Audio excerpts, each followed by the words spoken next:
अस्सलाम वालेकुम जी। अभी लास्ट लेक्चर में जो है वो हमने रीफैक्टरिंग को बहुत ही जो है वो डिटेल में चेक किया था, स्टडी किया था और उसके जो है हमने पर्पस देखे थे। अभी इस वीडियो में जो है हम सॉफ्टवेयर रीयूज़ जो है वो उसको देखेंगे कि क्या होता है। इससे पहले आपसे गुजारिश है कि काइंडली जो है हमारे चैनल को सब्सक्राइब कर दें। इससे आपका कोई नुकसान नहीं होगा, बस आपका एक सब्सक्रिप्शन जो है वो बढ़ जाएगी, लेकिन इससे हमें जो है वो बहुत ज़्यादा फ़ायदा होता है। तो काइंडली चैनल को सब्सक्राइब कर दें। Thank you.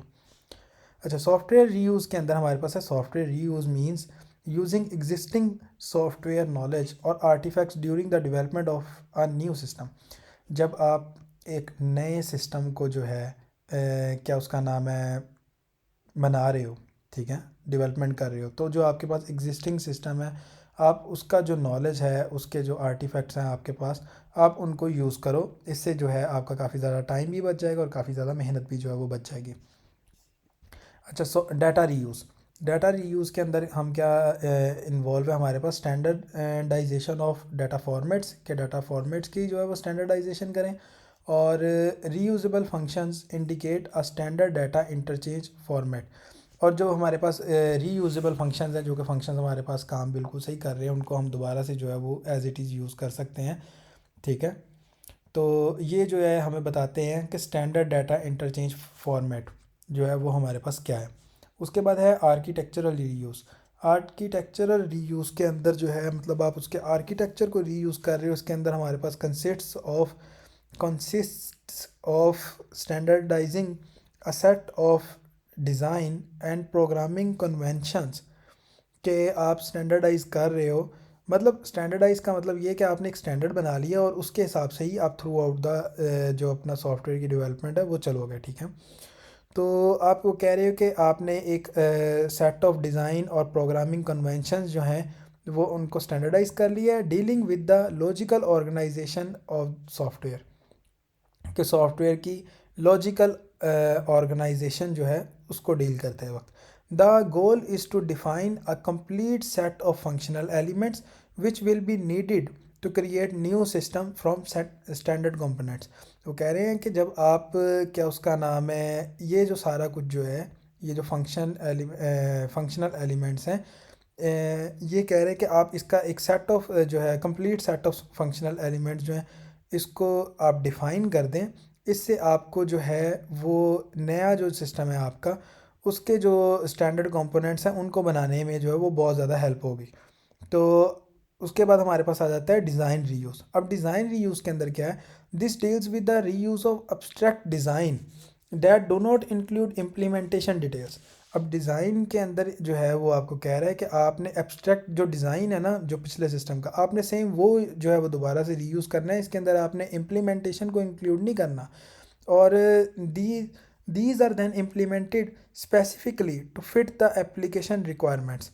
तो ये कह रहे हैं कि इसको हम इम्प्लीमेंट करेंगे ताकि हम स्पेशली जो हमारी एप्लीकेशन की रिक्वायरमेंट्स हैं उनको फुलफ़िल कर सकें।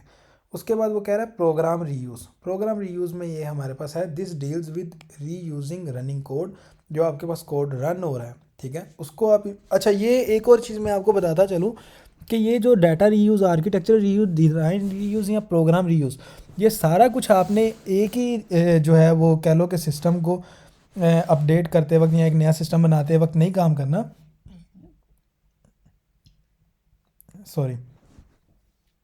अच्छा, अभी ये जो है आपने इनमें से कोई एक चीज़ जो है वो यूज़ करनी होगी या दो करनी होगी, ठीक है, जो कि आपको लगता है कि आपकी जो है वो एज इट इज़ चल सकती हैं। अच्छा, this deals with reusing running code. तो जो आपका कोड रन हो रहा है आप उसको दोबारा से एज इट इज़ जो है वो यूज़ कर लोगे। The software units that are reuse may be of different sizes. उनका साइज़ जो है, जो सॉफ्टवेयर के यूनिट्स हैं उनका डिफरेंट हो सकता है। The whole of software system may be reuse by incorporating it without change in other system. तो कोड्स प्रोडक्ट यूज़, ये कोड्स जो है ये कमर्शियल ऑफ द शेल्फ है, ये मैं आपको ऑलरेडी बता चुका हूँ एक वीडियो में, लेकिन अभी भी मैं आपको बता देता हूँ। वो हमारे पास कह रहा है कि जो पूरा का पूरा जो सॉफ्टवेयर सिस्टम है वो भी रीयूज़ किया जा सकता है, ठीक है, उसके अंदर बगैर कुछ चेंज किए हुए।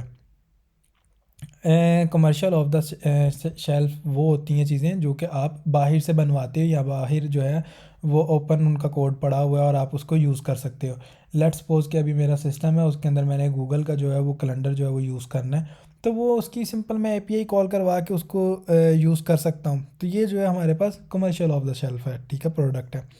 अच्छा, तो अभी इसको मैं अपनी सारी बात को समेटता हूँ। इसके अंदर वो हमारे पास ये कह रहा है कि आप डाटा जो है वो उसको रीयूज़ कर सकते हो, ठीक है। उसके बाद आप उसके आर्किटेक्चर को जो है वो सॉफ्टवेयर के ओल्ड सिस्टम के वो रीयूज़ कर सकते हो। उसके अंदर जो है आपने क्या उसका नाम है, इम्प्लीमेंटेशन में उसकी नहीं जाना, नहीं सॉरी, वो डिज़ाइन के पार्ट में है। तो उसके बाद जो है आर्किटेक्चर सेम, बस आप उसका कॉपी पेस्ट करोगे और देखोगे कि कौन कौन सी कन्वेंशन उसने फॉलो की हैं, और वो फिर आप भी अपने पूरे सिस्टम के अंदर जो है वो फॉलो करोगे। उसके बाद डिज़ाइन रीयूज़ है कि आप उसका जो डिज़ाइन है वो एज़ इट इज़ जो है वो पुराने सिस्टम का यूज़ कर लो, लेकिन इसके अंदर अभी आपने डिज़ाइन वाले पार्ट में इम्प्लीमेंटेशन में नहीं जाना, ठीक है। उसके बाद है हमारे पास प्रोग्राम रीयूज़ कि आप उसका कोड भी जो है एज इट इज़ यूज़ कर सकते हो। और उसके अलावा आप जो है कमर्शियल ऑफ द शेल्फ जो है वो भी जो प्रोडक्ट्स हैं उनको भी यूज़ कर सकते हो। अब ऑब्वियसली मेरे पास एक सॉफ्टवेयर मैंने इम्प्लीमेंट करना है, एक मैंने बनाना है, और उसके लिए मुझे कहता है मेरा क्लाइंट कि काइंडली आप इसके अंदर जो है कैलेंडर भी ऐड कर दें। तो बजाय इसके कि मैं सारा का सारा कैलेंडर जो है वो खुद से बनाऊँ, मैं सिंपल गूगल के कैलेंडर की एपीआई जो है वो यूज़ कर लूँगा वहाँ पे। तो इससे जो है मुझे काफ़ी हेल्प हो जाएगी। आई होप कि आपको जो है ये मेरी बात समझ आई है। और अभी नेक्स्ट जो है हम सॉफ्टवेयर रीयूजिबिलिटी जो है वो देखेंगे। सॉफ्टवेयर रीयूजिबिलिटी के अंदर है degree of which software can be reused, कि मतलब जो आप सॉफ्टवेयर को रीयूज़ कर रहे हो वो कितनी डिग्री तक, कितने एक्सटेंट तक जो है वो आप यूज़ कर सकते हो, ठीक है। उसके बाद है रीयूजिबिलिटी करेक्टरिस्टिक्स। रीयूजिबिलिटी के जो करेक्टरिस्टिक्स हैं वो क्या है हमारे पास। उसके अंदर हमारे पास हाई कोहेजन है, ठीक है, लो कपलिंग है, अडेप्टेबिलिटी है, अंडरस्टैंडेबिलिटी है, रिलायबिलिटी है, पोर्टेबिलिटी है। हाई कोहेजन का मतलब ये कि जो आपके क्या उसका नाम है एट्रीब्यूट्स हैं, फंक्शंस हैं, ये जो है वो अच्छे तरीके से जो है वो डिफ़ाइन हो। लो कपलिंग के अंदर ये है कि डिपेंडेंसी आपके फंक्शंस के दरमियान, आपकी क्लासेस के दरमियान, सॉरी फंक्शन के दरमियान नहीं, मॉड्यूल्स के दरमियान, क्लासेस के दरमियान डिपेंडेंसी कम से कम हो, ठीक है। उसके बाद है आपकी क्लासेस के दरमियान। उसके बाद अडेप्टेबिलिटी कि वो कितना ज़्यादा अडेप्टेबल है। क्या उसका नाम है, आगे है हमारे पास अंडरस्टैंडेबिलिटी कि आप उसको कितने अच्छे से जो वो अंडरस्टैंड कर रहे हो, ठीक है, या कोई भी जो है डेवलपर उसको पढ़े तो कितना ज़्यादा अच्छे तरीके से जो है वो अंडरस्टैंड हो सकता है, अंडरस्टैंड कर पाए उसे। जितना ज़्यादा अंडरस्टैंड कर पाएगा आपका सॉफ्टवेयर जो है वो उतना ज़्यादा अच्छा माना जाएगा। उसके बाद रिलायबिलिटी कि आप उस पर रिलाई कर सको, मतलब ये कि जो फीचर्स, जो फंक्शनैलिटीज़, जो टास्क आप चाहते हो कि आपका सिस्टम परफॉर्म कर रहे, वो एक्चुअल में वो कर भी रहा हो। और पोर्टेबिलिटी कि वो किसी भी जो है वो इन्वायरमेंट के अंदर जो है वो रन हो सके, ठीक है। उसके बाद इसके एडवांटेजेस क्या हैं। इसके एडवांटेजेस जो हैं रीयूजिबिलिटी के, एक तो ये है कि इंक्रीज प्रोडक्टिविटी, कि आपकी जो प्रोडक्टिविटी है वो इंक्रीज़ हुई है। दूसरा नंबर पे ये कि क्वालिटी जो है वो बेटर हुई है या इन्हांस हुई है। आई होप कि आपको ये वीडियो पसंद आई है। अगर वीडियो पसंद आई है तो इस वीडियो को लाइक करें, अपने फ्रेंड्स के साथ शेयर करें और काइंडली हमारे चैनल को सब्सक्राइब करें। Thank you so much, take care, अल्लाह हाफिज़।